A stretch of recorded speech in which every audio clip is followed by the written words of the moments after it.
La Fiscalía de Occidente realizó, le contábamos antes de irnos al corte, una completa radiografía a los delitos de encerrona ocurridos en la región metropolitana entre los años 2020 y 2022.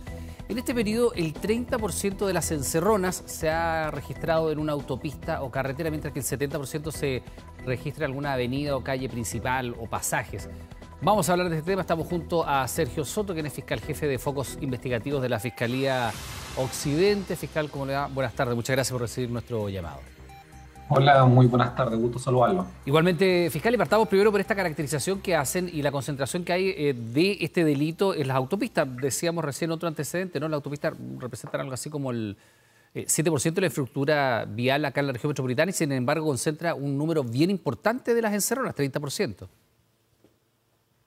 Efectivamente, las encerronas, haciendo un poco de historia, comenzaron exclusivamente a ocurrir en las autopistas. Lamentablemente, el día de hoy es un fenómeno en expansión y principalmente tenemos encerronas en casi todas las comunas de la región metropolitana. Solamente 5 comunas se salvan de esta problemática.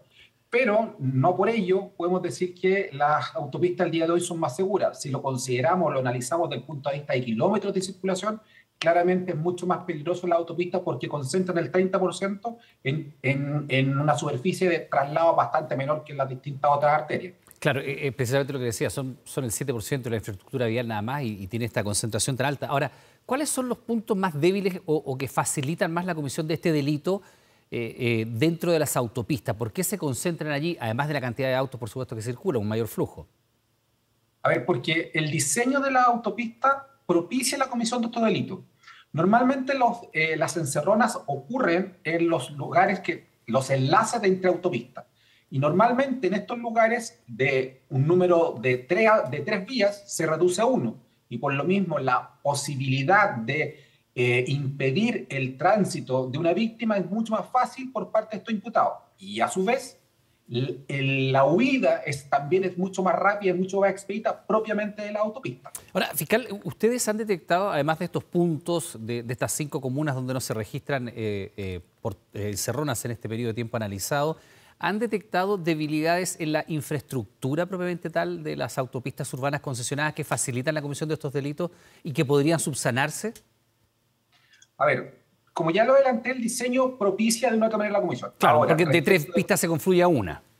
Exacto. Del punto de vista ahora netamente de persecución, de poder perseguir a las personas que cometen estos delitos, efectivamente, durante muchos años hemos levantado en las mesas de trabajo ciertos déficits en cuanto a estas medidas, como por ejemplo, las cámaras de seguridad que existen mayoritariamente en la autopista son muy deficientes, de carácter genérico y de una definición pobrísima. Segundo, tienen una finalidad propiamente vial, no obviamente están destinadas a grabar o a registrar algún tipo de incidente propiamente delictual. Y tercero, en los lugares donde se concentra esta actividad delictual, no existen, por ejemplo, estos teléfonos de emergencia que nosotros vemos al trasladarnos, estos SOS, que permitirían eventualmente a la víctima requerir ayuda y obviamente reaccionar con mayor prontitud por parte de los equipos policiales cuando ocurre uno de estos hechos. Claro, fiscal, lo que ocurre es que incluso si hubiera estos teléfonos tampoco tienen vermas propiamente tal que pudiera a una persona permitirle detenerse para comunicar una emergencia. Entonces uno dice, bueno, cuando se diseña naturalmente está dentro además de las bases de las licitaciones. Las autopistas, las empresas construyen de acuerdo a las bases de la licitación. Ese es el estándar que se aceptó y ese es el estándar que probablemente se impuso la autoridad. En ese sentido, estuvieron planificadas en un momento en que este delito probablemente no tenía la ocurrencia que tiene hoy día, ¿no? Totalmente. La criminalidad siempre está en evolución y en el momento que se diseñaron estas autopistas no estaba en esta problemática. Probablemente en el futuro, si se genera una concesión, se van a considerar estas variables que en definitiva deberían cambiar el diseño de las mismas. Ahora, nosotros conversábamos en la mañana en radio, en otro medio, con el ministro de Obras Públicas y él nos comentaba precisamente de los anuncios que iban a hacer en conjunto con COPSA, en conjunto con Carabineros, que tiene que ver con permitir patrullajes. Hay 3 comunas del sector oriente de la capital que ya están haciendo lo propio con los vehículos de seguridad ciudadana. Desde el punto de vista de la disuasión, el hecho de que circulen patrullas, tanto de Carabineros como de seguridad ciudadana, ¿Ustedes lo ven como algo que pueda efectivamente disuadir la comisión de estos delitos o hacer sencillamente que el delito vaya cambiándose de barrio, de autopista o salgan de las autopistas urbanas y vayan más a las calles? O sea, por cierto, lo que usted acaba de decir es una realidad.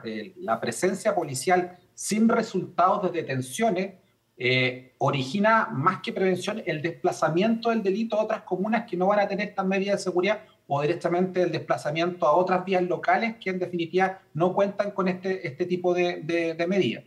Por lo mismo, si bien es cierto, la presencia policial o municipal va a disuadir la comisión de estos hechos, eso, insisto, no va a acarrear necesariamente resultados positivos en la disminución porque quizás se van a desplazar a otros lugares. Ahora, fiscal, siempre es bueno ver la experiencia comparada. Delitos de estas características, que es, en el fondo es robo con violencia, ¿no? Pero en el caso concreto de los automóviles, en otros países de la zona que sean equivalentes con nosotros, ¿ocurren con la frecuencia que nosotros lo estamos viendo? Y si ocurren, ¿cómo se persiguen estos delitos? ¿Con qué herramientas que a lo mejor nosotros no contamos o que se pudieran modificar? Usted ya decía algo, ¿no? Con las cámaras de mayor probablemente definición que las que hoy día tienen las autopistas, pero ¿qué otros elementos se podrían agregar? A ver, en países, principalmente en Norteamérica, lo que se ha tratado de establecer es transformar un vehículo robado en un ladrillo y este ladrillo esté caliente. Y bajo esa lógica, los propios sujetos que se dedican a cometer estos delitos pierdan el interés en su comisión. Me explico. Y me explico bajo una pregunta. ¿Usted se robaría un vehículo si supiese que a donde se vaya, huya con este vehículo, va a estar siendo monitoreado por las víctimas o por la policía? Claro, evidentemente La que verdad no. que la respuesta es evidentemente que no. Entonces lo que pretendemos o lo que hemos levantado en las mesas de trabajo es instaurar de carácter obligatorio, por ejemplo, la utilización de equipos de GPS en los vehículos particulares.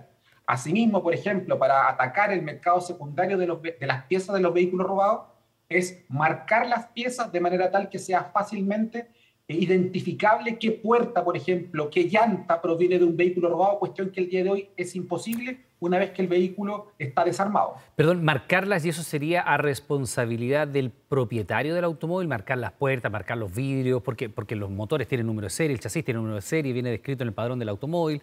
Usted dice marcar ese tipo de elementos que se roban probablemente para cuando se roban un auto después para reducirlo en el mercado de los repuestos. Efectivamente, el día de hoy solamente tenemos principalmente el chasis y el motor con números identificatorios que permiten relacionarlo con un vehículo.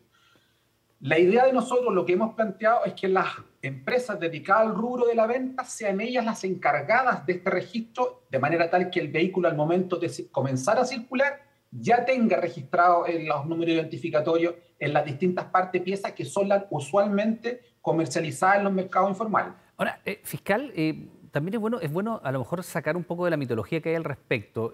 Por la cantidad de vehículos que circulan en nuestro país, el delito de la encerrona, ¿a qué tipo de automóviles afecta?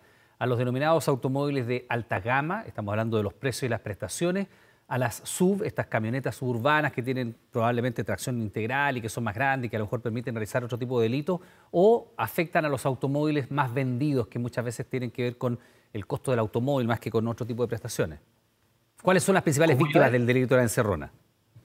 Como yo adelanté, la encerrona ha ido mutando. Comenzó hacia el 2016, 2017, exclusivamente teniendo como objeto el robo de camiones, pero en este caso de camiones de transporte carga terrestre.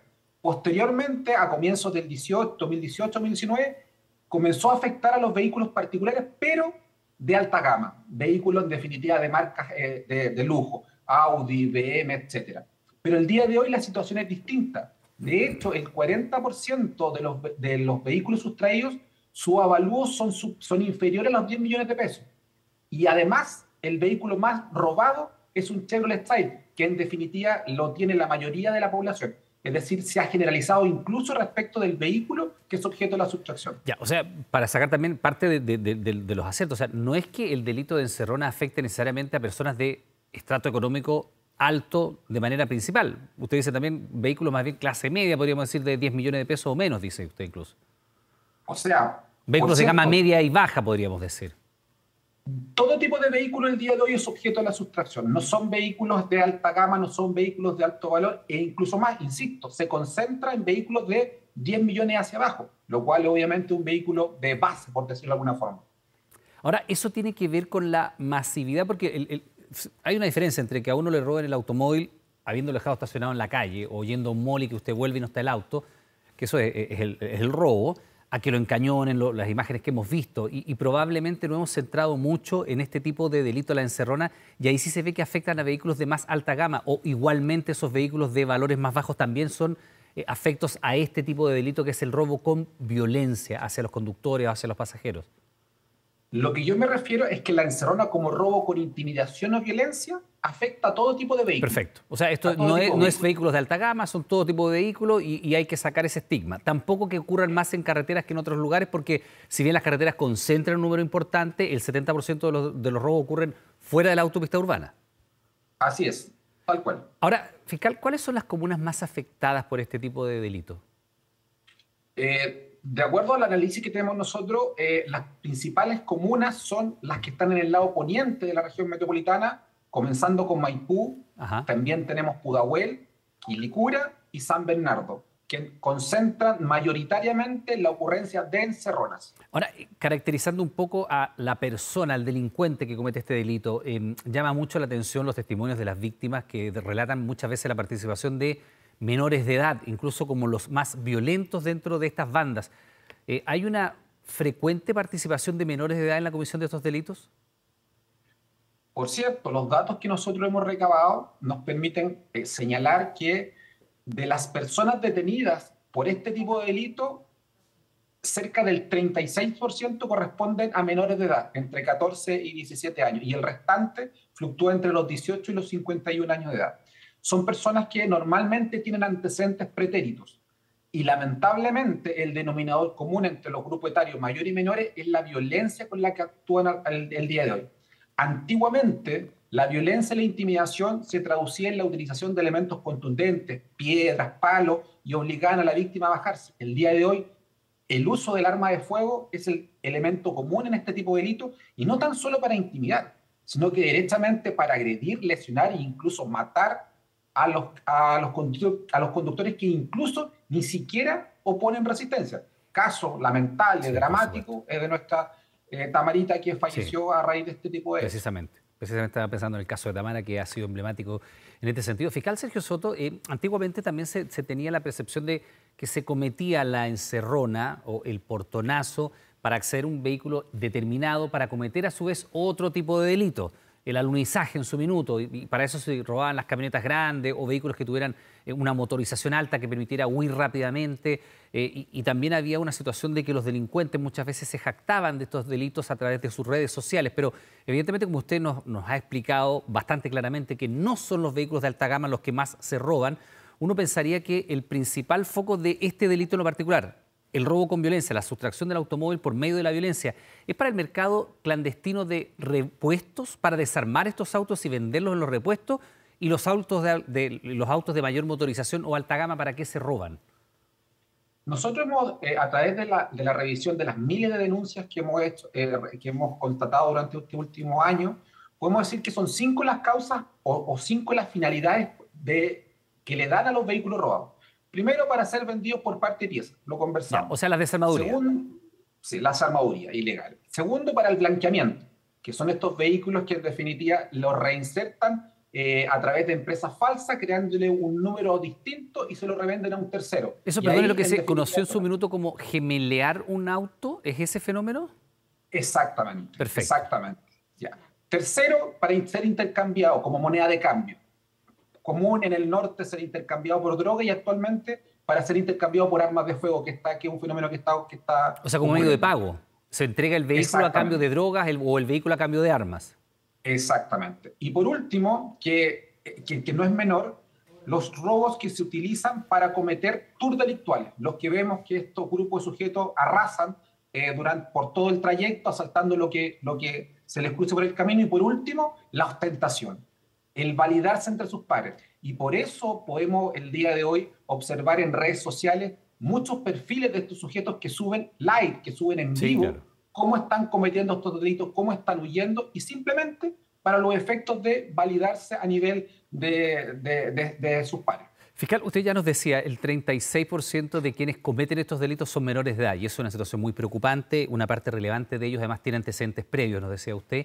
Ahora, desde el punto de vista de las víctimas, ¿hay más hombres o más mujeres víctimas? ¿Se privilegia el delincuente al atacar a una mujer que vaya con hijos porque es más vulnerable? ¿O da lo mismo en ese sentido y van detrás del automóvil? La verdad que no existe distingo. Tenemos casos en que la víctima va sola, que la víctima es hombre o mujer, que la víctima va acompañada de su grupo familiar. La verdad que no existe un objetivo específico exclusivo. Lo que les interesa es el auto y lamentablemente no escatiman en realizar todo lo necesario para poder conseguirlo. Ahora, fiscal, antiguamente, recuerdo muy claramente que la sección de encargo y búsqueda de automóviles tenía cifras de recuperación de estos autos que eran altísimas, altísimas, sobre el 90% de los automóviles se recuperaban. ¿Qué pasa hoy día con esa cifra? Entiendo que ha ido bajando con el paso de los años.